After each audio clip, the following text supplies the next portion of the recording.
إحنا يا أبو ميمونة طالبين القرب منكم، ويشرفنا إن نطلب يد بنتكم هذه اللي اسمها ميمونة حال ولدي أحمد. وفي الحقيقة ولدي إنسان يعتمد عليه، مثقف وعملي ومشهود له بالأخلاق، ومن حسن حظكم إنه يشبهني في كثير من الصفات.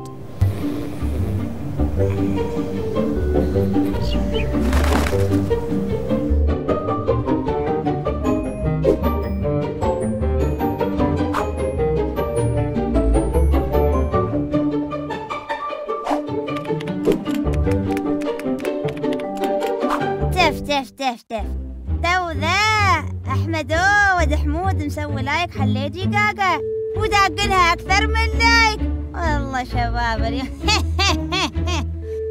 تغريداته كلها عن لاعبي الكورة وممثلين ومسوي منشن حال المطربات ومشتري متابعين بعد. زين وين ذي الثقافة بيتكلم عنها؟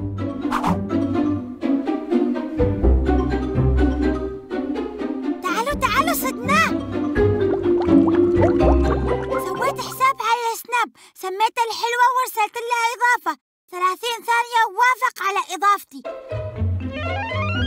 الحين شوفوا كيف يرسل على الخاص. ياي شوف الخاين ما وافق عليه، وخلاص ردوا عليهم اني انا ما موافقة وخليها لدقاقة نفعة. قايل تلش هذه سوالف الكبار ما تتدخلي فيها، هذا خامس واحد ترفضه وكله من تحت راسش. أي شوفي ماما خليت يرسل صورتي.